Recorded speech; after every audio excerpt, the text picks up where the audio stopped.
Good afternoon. I am reading a book called The Other Side of Truth, written by Beverly Naidoo.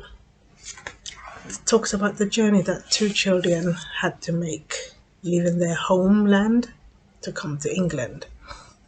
Here's a quick synopsis. A shot. Two shots at the gate in the early morning, and the car screeches away down an avenue of palm trees. A tragedy and a terrible loss for Sade and her younger brother Femi, children of an outspoken journalist.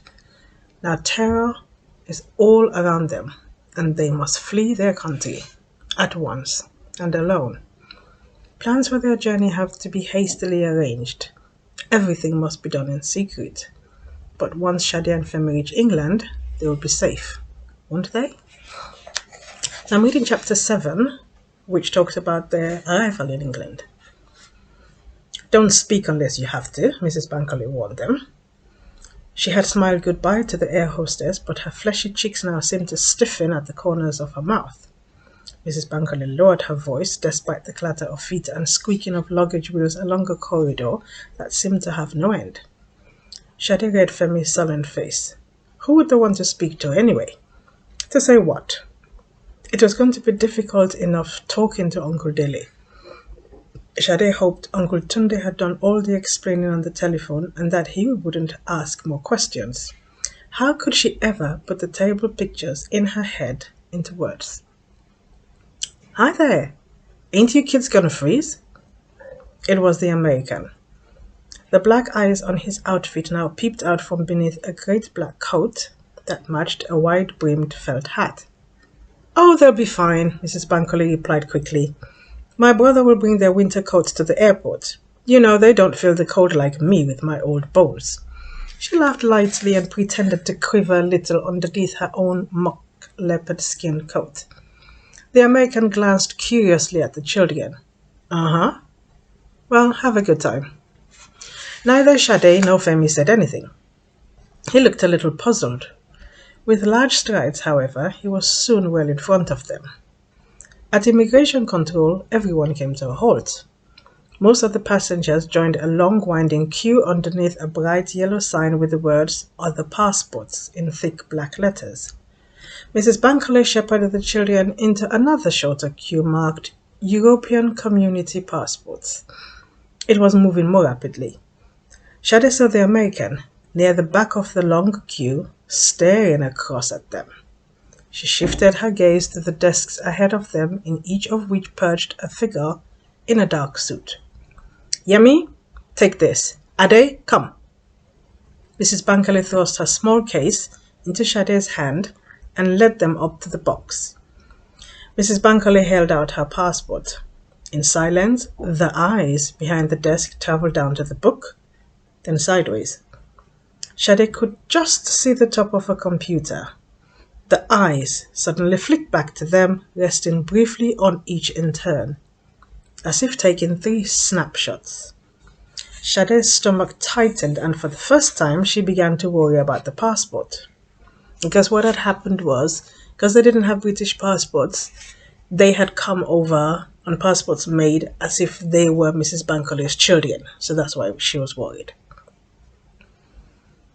The eyes were taking much longer than the brass buttons. Everyone else in this queue had gone through so quickly. What would happen if she and Femi were questioned? It wouldn't take long before the truth came out. And then? What if they were put on the next plane going home? The eyes would tell the police in Lagos. Perhaps the police would try to use the children to get Papa. Femi was fidgeting, stubbing one trainer against the floor. Mrs. Bankley looked at him sharply. Sade wished she could send a message into his mind of what the eyes could do. He shouldn't draw their attention, but Femi seemed in his own world. One hand on Mrs. Bankley's case, he swiveled around as if suddenly changing direction with the football. Ade? Mrs. Bankley's voice carried a lightning warning. Suddenly the eyes relaxed. Practicing for the World Cup, is he? The man said, handing back the passport. Oh, thank you, officer. Mrs. Bankley's face lit up. Storm avoided. Sade was surprised by her own little leaps of relief. A ramp led down to baggage reclaim. Suitcases, boxes, and bags were lunging out onto the conveyor belts that circled through the large hall. People crowded close, grabbing cases, pulling and pushing trolleys. It was not long before the little brown holdall was flung out onto the conveyor belt, followed by Mrs. Bunkerley's large maroon suitcase. Fastening the buttons of her shiny leopard skin coat, Mrs. Bunkerley led the way underneath a green "Nothing to Declare" sign. Shade pushed the trolley with Femi dragging his feet beside her. Ahead of them, a small group of men and women stood in white shirts and black trousers besides a row of empty tables. Beyond was a large doorway. Was Uncle Dele waiting outside there, scanning all the faces, just like they used to do in Lagos when they went to the airport with Mama and Papa? But these buildings seemed even more enormous. What if he was waiting somewhere else? How would they find him? They were almost by the door when a voice stopped them. "Over here, please." A short woman by the tables beckoned them. She had pepper-red lips and a bob of cassava yellow hair. "I would like you to open your cases, madame." Femi stepped closer to Sade, suddenly showing interest. "But I have nothing to declare," Mrs. Bunkerley said with determination. Sade remembered Black Beret the night before and how Mrs. Bunkerley had managed to avoid unpacking everything. I noticed that Sade is giving everybody a nickname. There's the American, there's the Eyes, and now there is Black Beret. "I want you to open your cases, please, madame," Pepper-Red Lips repeated.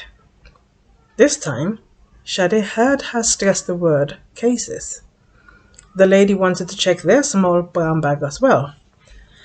Mrs. Bunkerley was about to heave the large suitcase onto the table when a man with a face as stiff and sharp as a rock hurried across to Pepper-Red Lips. There you go, another nickname, Pepper-Red Lips. He whispered something in her ear. "Please follow us and bring your luggage with you," Pepper-Red Lips said quietly. Sade saw Mrs. Bunkerley hesitate for a second. Then, drawing back her shoulders, she raised her head and stretched her neck proudly. A peacock preparing for a fight. She was as short as Pepper-Red Lips, but her green headdress gave her a couple of extra inches. "Why do you ask me this? What's going on here?" she demanded, her tone rising boldly. "We are customs officers, madame," answered Rockface. There you go, another nickname, Rockface. Hardly a muscle moved in his face. He kept his voice down. "We are empowered to examine your goods. By law, you are—" All right, Mrs. Bunkerley threw up her hands. "Do your work, but just hurry up. My husband is waiting for me." Sade and Femi glanced at each other. Mrs. Bunkerley had said nothing to them about her husband. Rockface unpacked and Pepper-Red Lips examined. As the stacks of brightly colored materials next to the maroon case grew taller, Sade thought of the stores in Aladdin Market.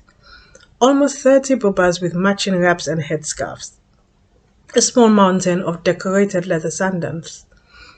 A mound of carved bracelets and gold bangles. Everything looked new. At least Pepper-Red Lips worked neatly. Not like the swarm of police who had tipped out Papa's suitcase when they had seized his passport. But Pepper-Red Lips seemed to be looking for something well hidden. When she came to Mrs. Bunkerley's toilet bag, she smelled and touched the contents of each jar. And suddenly Sade realized what they were after. Of course, drugs. She had heard Papa and Mama talking about drug smuggling, how poor people could be tempted by the money.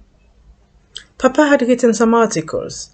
Did Mrs. Bunkerley smuggle drugs as well as children? She didn't look very poor. Whatever would happen to them if Pepper-Red Lips found anything? Surely Uncle Tunde wouldn't have let them go with Mrs. Bunkerley if he thought she was a drug smuggler. Nervously, Sade chewed her thumb, watching the officers work in silence, while Mrs. Bunkerley sat with her arms folded grimly. "What are you going to do with these? Sell them?" The suitcase was empty at last, and pepper-red lips stood in front of Mrs. Bankerley's goods. "They are presents." Mrs. Bankerley waved her hand as if swatting a fly. "For family, friends. Everyone likes to have something from home." Pepper-red lips raised her eyebrows. "You have rather a lot of family and friends, don't you think?" Before Mrs. Bankerley could reply, Rockface pointed to the brown hold-all. "Did you pack this yourself?" he asked smoothly. "The children did," Mrs. Bankerley replied. "We still need to check it," he said. Shade slipped her arm around Femi, and he didn't push it away. "Uncle Dele is waiting for us," he muttered, so that only his sister could hear. I hope you've enjoyed that. And think about what would happen to the children. Would they find anything in their brown hold, or would they be clear? Have a good day. Bye.